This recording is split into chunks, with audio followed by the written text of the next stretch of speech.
de l'élection présidentielle, notre ami et camarade Ségolène Royal.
La volonté et le courage permettront d'aller chercher toutes celles et tous ceux qui pensent ne compter pour rien et qui ne savent plus de quoi demain sera fait. Aidez-moi à tracer ce chemin.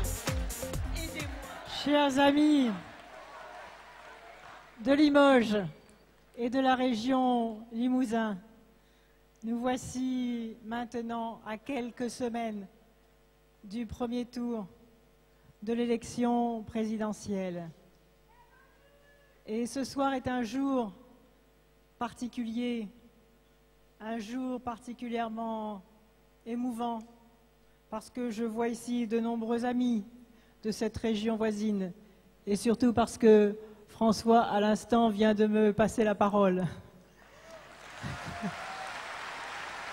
Il a fait, avec le talent que vous lui connaissez, il a tracé les grandes lignes qui font notre identité politique, notre identité de gauche, et donc l'enjeu majeur de cette élection présidentielle.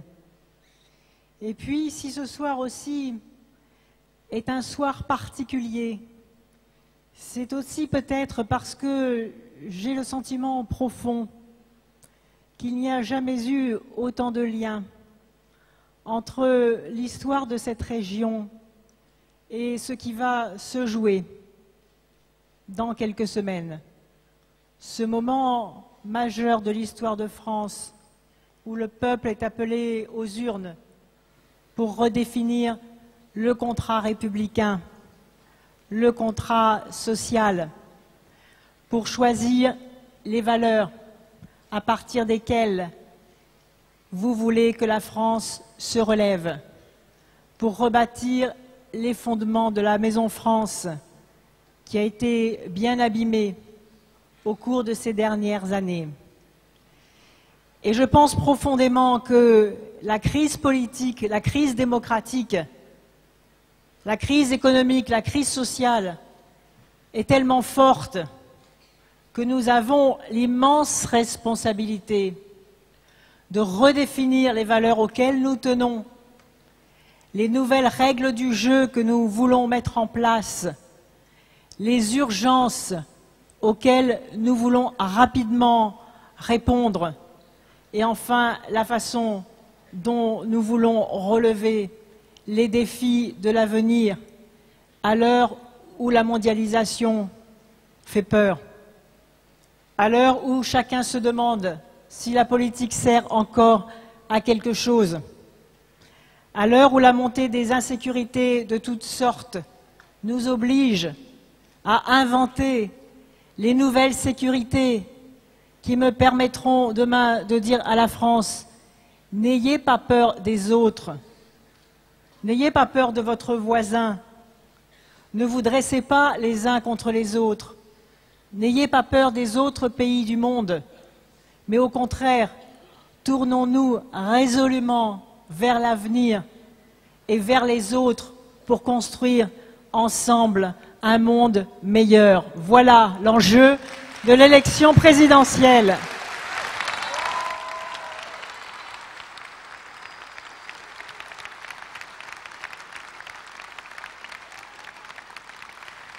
Et vous le savez bien, citoyens de cette région, et les élus aussi, avec lesquels nous étions tout à l'heure, Alain Rodet, Jean-Paul Denanot, Marie-Françoise Pérol-Dumont. Oui, comme je le disais tout à l'heure, jamais il n'y a eu autant que ce soir un lien aussi étroit entre l'histoire de cette région, donc l'histoire de notre pays, et les valeurs sur lesquelles je vous appelle à vous rassembler. Oui, ici nous sommes sur une terre rebelle, une terre d'insoumission dans les campagnes et dans les usines. Et ça ne m'étonne pas. Et ça ne m'étonne pas que vous ayez chanté tout à l'heure avec autant d'émotion le chant des partisans. Oui, Limoges est fier de sa mémoire ouvrière et de son ancrage à gauche, et que c'est ici que sont nées les coopératives, l'économie sociale et solidaire. Oui, ici, vous êtes des fils et des filles, défenseurs d'une République démocratique, laïque et sociale. Oui, ici, plus qu'ailleurs, on n'a pas oublié les exploits du maquis. Et c'est là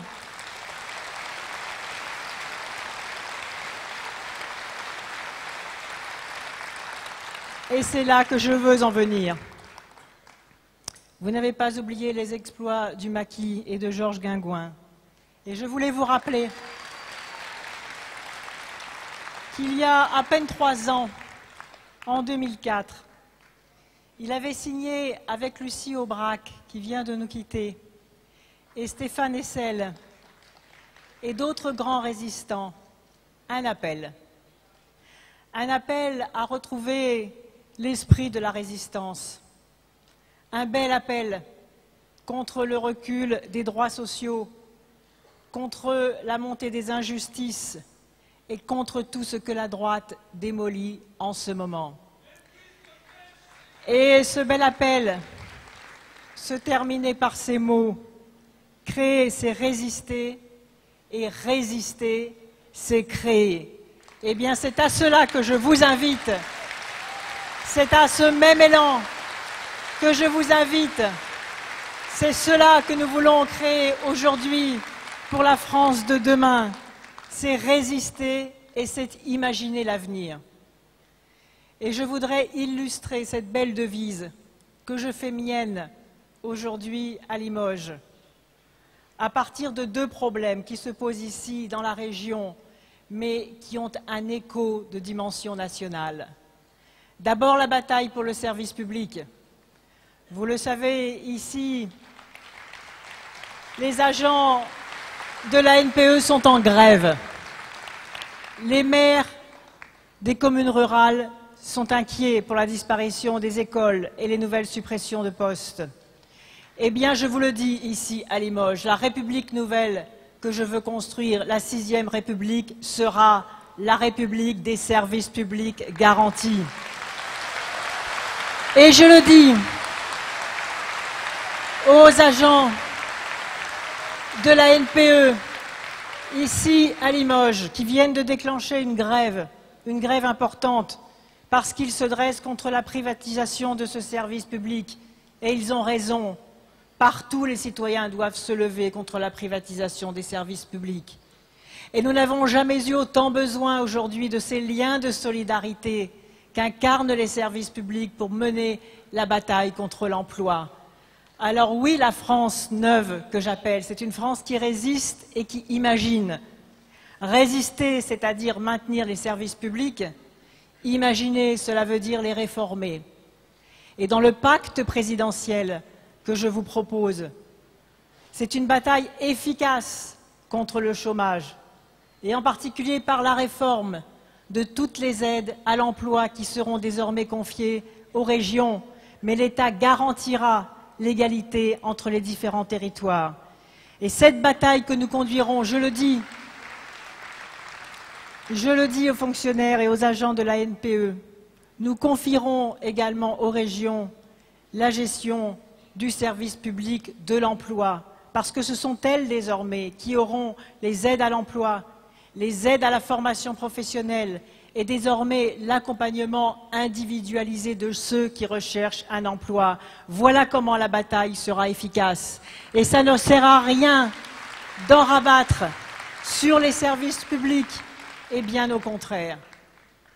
La seconde bataille pour l'emploi sera la bataille pour l'emploi des jeunes, car je n'accepte pas que dans une France qui veut se relever, on ait un taux de chômage le plus élevé d'Europe. C'est chez nous que les jeunes qualifiés et diplômés attendent le plus longtemps l'accès au premier emploi. Et c'est pourquoi dans le pacte présidentiel que je vous propose et que vous avez construit avec moi, parce que j'ai entendu les inquiétudes, les souffrances, les impatiences, les colères aussi de toutes celles et ceux qui ont le sentiment de ne compter pour rien, des parents et des grands-parents qui s'inquiètent pour les jeunes, alors qu'ils ont souvent fait des efforts financiers considérables pour les conduire vers la qualification et vers les métiers. Et je l'affirme ici, je le redis ici à Limoges, le combat contre le chômage des jeunes, le combat pour le droit d'accès au premier emploi pour les jeunes sera un combat permanent, un combat engagé, une mobilisation de tous, avec les entreprises seront appelées à nouer un nouveau pacte avec les pouvoirs publics. Les jeunes pourront bénéficier des emplois tremplins et nous en créerons suffisamment. Je ne veux plus qu'en France, un jeune qualifié ou un jeune diplômé reste au chômage pendant plus de 6 mois. Et nous mobiliserons pour cela tous les moyens. Il n'est pas acceptable que d'un côté, les entreprises qui reçoivent des fonds publics demandent aux jeunes pour leur donner leur première chance d'avoir une expérience professionnelle, mais de l'autre refusent de leur tendre la main et de leur donner l'occasion de faire leurs preuves. Ceci doit changer. Cela changera. Et c'est ce que j'appelle les nouvelles règles que nous devrons mettre en place. Ces règles du gagnant-gagnant, ces règles du donnant-donnant. Je veux substituer à ces logiques de confrontation, de la guerre de tous contre tous, de ceux qui se débrouillent en laissant les autres sur le bord du chemin et que le meilleur gagne. Non, ce n'est pas la France que nous voulons. Nous voulons une France des solidarités, une France où la puissance publique intervient, où elle crée des droits nouveaux, mais où en contrepartie, elle demande à chacun et à chacune d'entre vous de donner le meilleur de lui-même. C'est comme cela que la France reprendra la main. J'en suis sûre, j'en suis convaincue et je compte sur vous pour cela.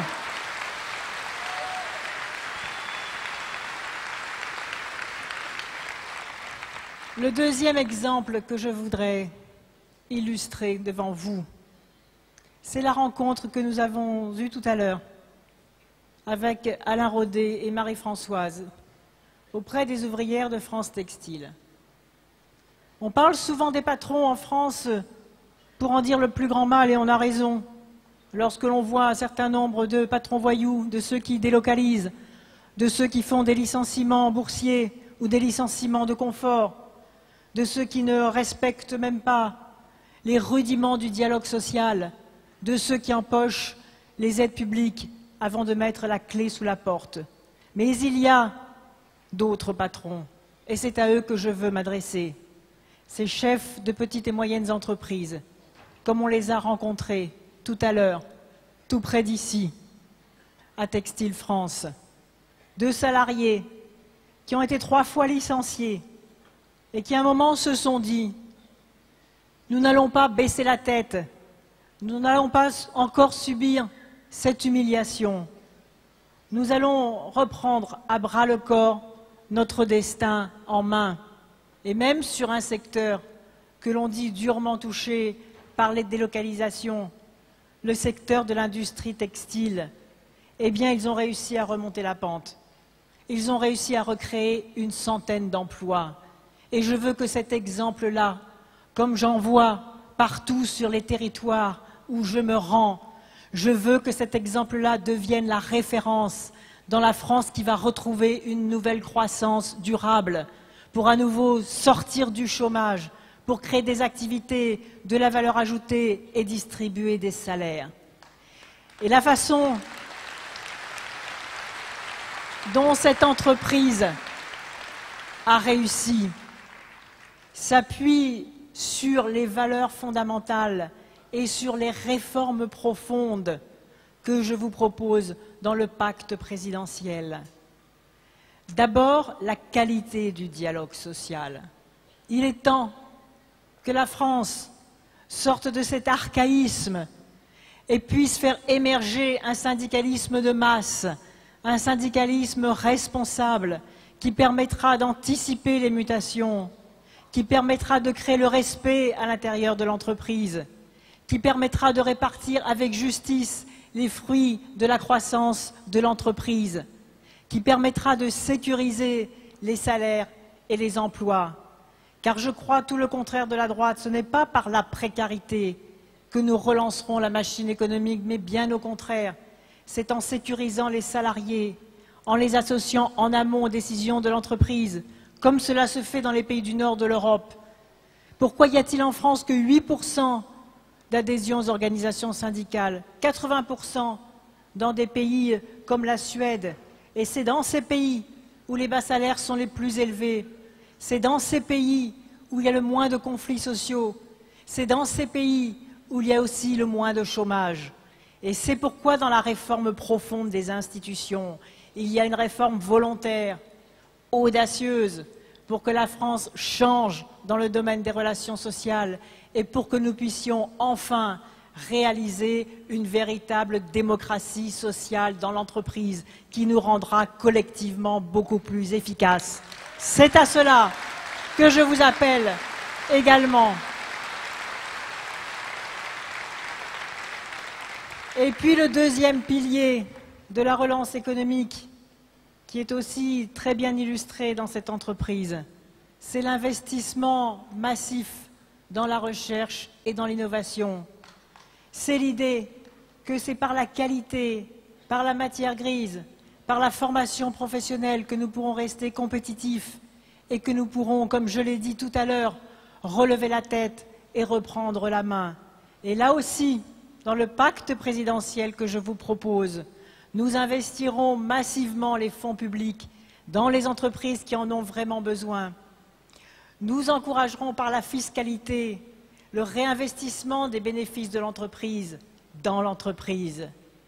Nous remettrons à niveau ce qui a été dramatiquement abandonné par la droite, la recherche, l'enseignement supérieur, l'innovation, et nous devrons le refaire en remettant à niveau la recherche aussi au niveau européen.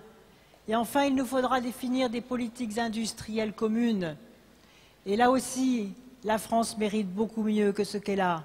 Ici aussi, nous avons des pôles de compétitivité dans cette région qui ont été lamentablement abandonnés par l'État. Et demain, en réconciliant la France avec les entreprises, en rapprochant l'enseignement supérieur, la recherche et les entreprises, nous réussirons à nouer un nouveau pacte économique, social et environnemental qui nous permettra de redresser la France et de la retirer vers le haut. Car j'entends bien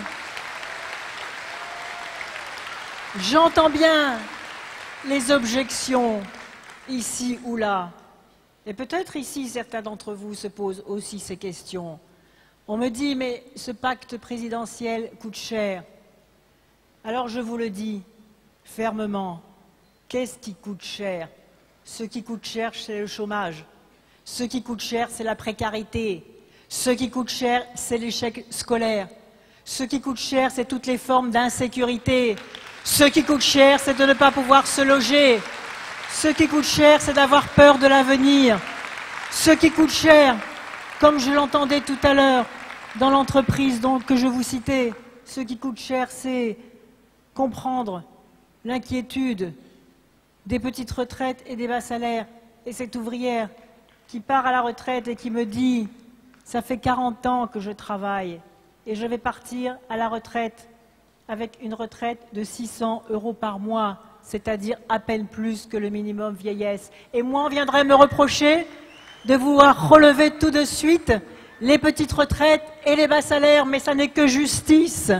Et non seulement ça n'est que justice, mais c'est aussi un levier de l'efficacité économique. Car ce qui déprime un pays, c'est cela, c'est la peur de l'avenir. Et cette peur de l'avenir, on la sent aujourd'hui à tous les niveaux de la société. Je l'ai dit tout à l'heure, on la sent chez les jeunes qui ont du mal à s'insérer dans le monde du travail. On la sent chez les parents qui se demandent si leurs enfants vont encore pouvoir réussir à l'école à égalité des chances. On la voit chez les entreprises aussi sous-traitantes qui sont pressurées par les maisons mères, celles du CAC 40, celles dont les centres de décision sont en dehors de nos frontières. On la sent aussi, cette inquiétude, chez les agriculteurs qui voudraient bien pouvoir continuer à créer des activités et à installer des jeunes. Et cette réforme-là aussi, nous la ferons pour que nos territoires ruraux restent vivants. Ce sont toutes ces inquiétudes qui dépriment collectivement la France et qui donnent à chacun le sentiment d'être irrésistiblement tiré vers le bas. Alors voilà l'enjeu de l'élection présidentielle, c'est d'en finir avec ces inquiétudes, c'est de renouer partout le lien social, c'est de donner à chacun une vision de son avenir, une espérance d'avenir, c'est de garantir partout, d'abord que les familles vont bien fonctionner et seront aidées au moment où elles en ont besoin et que les parents vont pouvoir assumer leur autorité parentale. Ensuite, que l'école va bien marcher et la rentrée scolaire se fera après avoir, pendant cet été, si les Français me font confiance, rétabli les moyens scolaires et les postes que la droite vient de supprimer.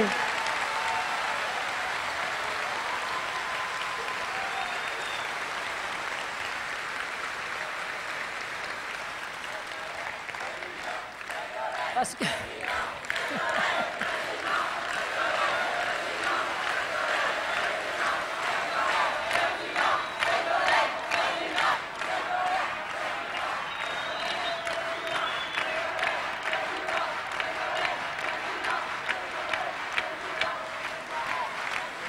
Bien sûr, ce n'est pas quand un pays n'est pas assuré de son avenir qu'il faut en rabattre sur l'éducation. Bien au contraire, la principale bataille de la France aujourd'hui, c'est la matière grise, c'est la formation, c'est l'éducation, encore l'éducation, toujours l'éducation.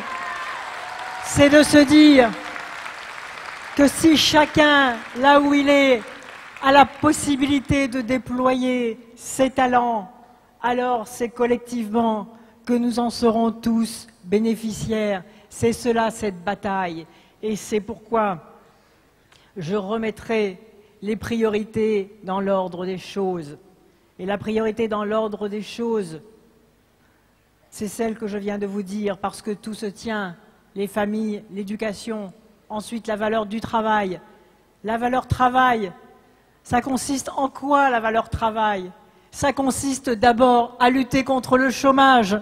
Et quand j'entends le candidat de la droite proposer aux salariés d'avoir le choix de travailler jusqu'à 70 ans, alors qu'il y a déjà tant de chômage chez les salariés. Non, non, pas de ou dans mes réunions, parce que ce sont des enjeux de fond, des choix fondamentaux.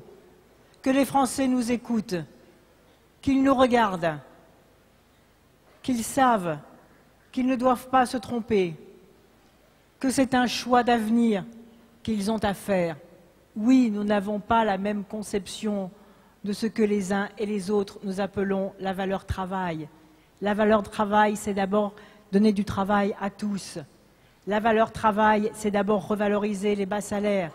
La valeur travail, c'est sécuriser par des contrats de travail durables. Et je félicite les jeunes de leur lutte contre le CPE. La valeur travail, c'est de faire en sorte, une bonne fois pour toutes, la gauche l'a souvent promis et pas vraiment réalisé, et nous devrons le faire. La valeur travail, c'est de faire en sorte que le travail soit moins taxé que le capital. La valeur travail, c'est de faire en sorte aussi que toute personne qui retrouve un emploi ne perde pas de revenus par rapport à une personne qui vit des revenus de l'assistance. Et ça aussi, je l'ai entendu tout à l'heure. L'une des salariées, l'une des ouvrières me l'a dit, qui est juste au SMIC ou juste au-dessus du SMIC, et qui se rend compte qu'avec les différents droits sociaux attachés aux revenus de l'assistance, parfois quelqu'un qui travaille gagne moins que quelqu'un qui voudrait bien d'ailleurs travailler. Eh bien, dans le pacte présidentiel, il y a le revenu de solidarité active, c'est-à-dire que désormais, toute personne qui sort des revenus de l'assistance et qui retrouve un travail, eh bien, verra également son revenu augmenter, c'est-à-dire pourra garder un certain nombre d'avantages liés à la situation antérieure pour que plus personne ne soit laissé sur le bord de la route, et en particulier pour que tous ceux qui cherchent un travail et qui en retrouvent un ne soient pas découragés. Je ne suis pas favorable à une société de l'assistanat. La gauche, ça n'est pas cela. La gauche, c'est la dignité du travail. La société que je vous propose, c'est une société du donnant-donnant, où chacun aura le sentiment que ce qui est donné par la responsabilité publique, que ce qui est donné à ceux qui en ont le plus besoin, que cette exigence de maintenir les liens de solidarité s'accompagne aussi en retour d'un effort de la part de ceux qui reçoivent. Et c'est aussi le sens de l'allocation pour les jeunes. Je leur ai dit sans démagogie, je ne veux plus qu'il y ait des jeunes en situation de précarité qui, à cause de cette précarité, échouent dans leur formation et dans leurs études parce que leurs parents trop modestes n'ont pas les moyens de subvenir correctement à leurs besoins. Je veux donc améliorer, parce que je crois que c'est une façon aussi d'aider les jeunes à choisir une bonne orientation, un métier qui leur plaise et de s'insérer dans le monde du travail. Ils seront donc aidés par l'amélioration d'un système de bourse. Mais en contrepartie, il leur sera demandé, bien sûr, en tout premier lieu, de travailler pour réussir leurs études. Ensuite, il leur sera, bien sûr, demandé de choisir des orientations professionnelles qui leur permettent de déboucher sur un emploi. Et enfin, il leur sera demandé, et ce sera vrai aussi, pas seulement pour les jeunes qui reçoivent cette aide, mais d'une façon générale, pour tous ceux qui ont envie de construire une société solidaire, il leur sera demandé, par exemple, de faire du soutien scolaire auprès des enfants qui en ont le plus besoin. Et je voudrais, à ce sujet, vous dire, parce que j'entends à la fois mettre en place ces nouvelles règles, où chacun sera au clair sur ses droits et sur ses devoirs, c'est cela que j'appelle l'ordre juste. C'est comme cela que l'on met en place des préventions efficaces.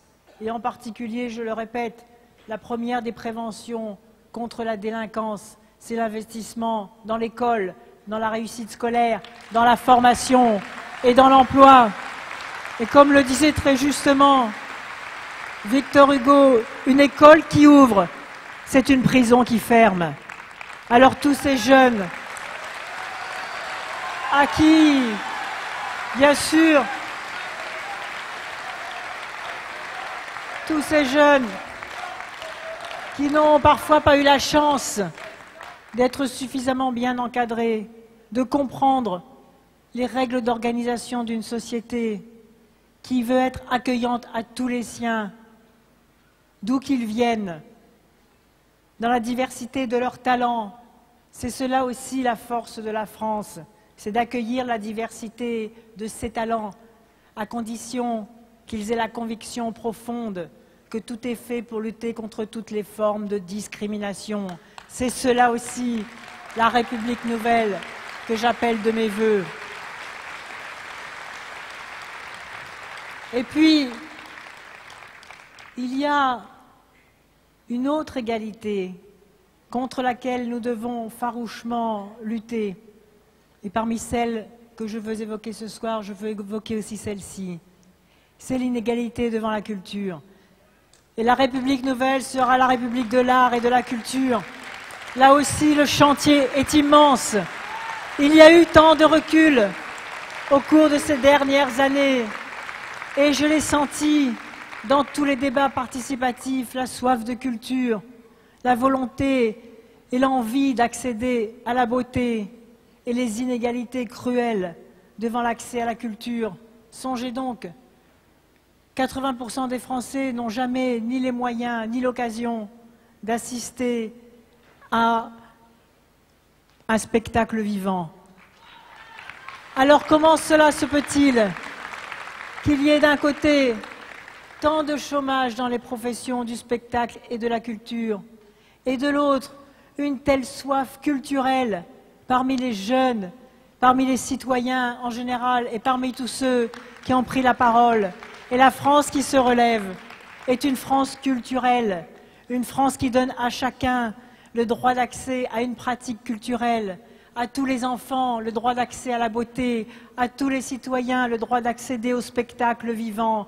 Oui, je veux une démocratisation culturelle profonde, parce que dans l'investissement dans la matière grise, dont je vous parlais tout à l'heure, l'investissement dans la valeur humaine, l'investissement dans l'intelligence collective, celle qui est aujourd'hui si cruellement bridée, celle qui est bloquée, celle qui est tirée vers le bas, parce que lorsque l'on entend certains discours de la droite, on se rend compte que ce qui est flatté, ça n'est pas le beau côté de la personne humaine. C'est toujours exciter les peurs, les jalousies. C'est toujours une façon de dresser les gens les uns contre les autres. J'entends dire qu'on ferait voter les grévistes contre les non-grévistes, ceux qui auraient le droit d'avoir des heures supplémentaires et les autres, ceux qui devraient travailler au-delà de 70 ans et ceux qui sont au chômage,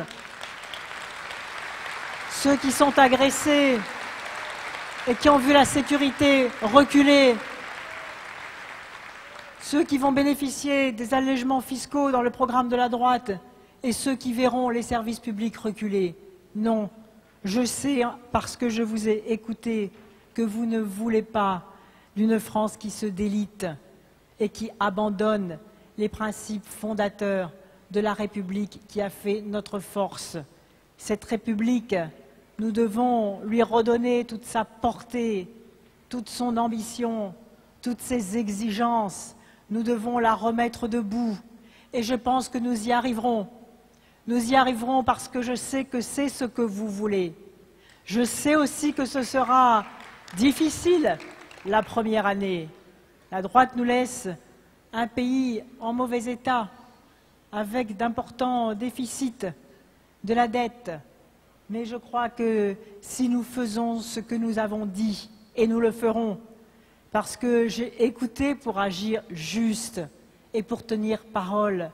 Le pacte présidentiel est un projet cohérent qui s'appuie non seulement sur des valeurs, je vous l'ai dit, sur des règles du jeu neuves, je vous l'ai dit, et claires, où chacun saura ce qu'il a à faire dans cette France qui veut à nouveau bouger et se redresser, mais aussi des décisions rapides, immédiates, qui répondront aux urgences, et je l'ai dit et je le répète, aux urgences de la lutte contre le chômage, aux urgences de la défense du pouvoir d'achat, aux urgences des moyens à rendre à l'école et à la formation, à l'urgence écologique aussi, à la nécessité aussi de faire revenir la France à la table de l'Europe. Oh, je sais, dans cette région, quel a été le résultat du référendum. Et ce que je veux vous dire, ce que les Français ont voulu dire, c'est qu'ils voulaient une Europe qui protège davantage, une Europe qui donne des garanties, une Europe qui se protège contre les délocalisations. Et c'est cette Europe-là, avec un volet social important, qui n'acceptera plus les compétitions vers le bas, vers les pays à bas salaire, qui aura le courage de redéfinir des politiques communes, qui réinvestira, comme je l'ai dit tout à l'heure, dans la matière grise, dans l'innovation et dans la recherche, mais qui surtout cessera de faire preuve de naïveté, parce que lorsque l'on voit les États-Unis proclamer l'ultralibéralisme, en fait, ils se protègent et ils savent comment le faire. Et l'Europe devra sortir de cette naïveté. L'Europe devra mettre en place un volet social efficace. L'Europe devra lutter pour que les jeunes diplômés puissent rester sur son territoire et déployer tous leurs talents. Et ce combat-là aussi, il est devant nous. Il est urgent. La France va présider l'Union européenne au 1er juillet 2008. Il y a des propositions qui ont été faites par les partis socialistes européens, et en particulier pour que les pays européens adoptent l'idée d'un salaire minimum, l'idée d'une protection sociale commune, l'idée de l'égalité salariale entre les hommes et les femmes. Et là aussi, on en est loin. L'idée d'un système de retraite digne pour tous. Et c'est vous dire le rôle que la France doit jouer, puisque ces valeurs-là, vaille que vaille, nous les avons toujours défendues et nous allons les reconstruire là où la droite les a détruites. Alors c'est par rapport à ce message universel aussi que nous devons redresser la France, parce que nous sommes regardés dans le reste du monde. Le reste du monde regarde ce qui va se passer. Le reste du monde aussi, comme vous, attend un changement, et un changement profond, et en particulier les pays les plus pauvres, qui attendent aussi une réduction des écarts entre les pays riches et les pays pauvres, seule façon de mettre fin aux migrations de la misère. Et nous avons une responsabilité. Nous avons imposé à ces pays des modes de développement qui aujourd'hui les ruinent petit à petit, alors que dans les pays chauds, et en particulier les pays africains, ils ont au-dessus d'eux l'énergie solaire, l'énergie gratuite. Et quand on voit le sous-équipement de ces pays, on se dit, mais qu'ont fait les pays industrialisés? Qu'ont-elles fait les anciennes puissances coloniales? Après avoir pillé les ressources, elles n'ont même pas été capables de donner à ces pays l'occasion de saisir leurs chances et leurs atouts par rapport à ce qu'ils avaient. C'est ce combat-là aussi que nous devrons conduire. Et c'est pourquoi ce combat, je vous demande, dans cette dernière ligne droite, de le conduire. C'est à vous qu'il appartient de vous en saisir. C'est vous, la France présidente, parce que c'est vous qui allez vous mettre en mouvement.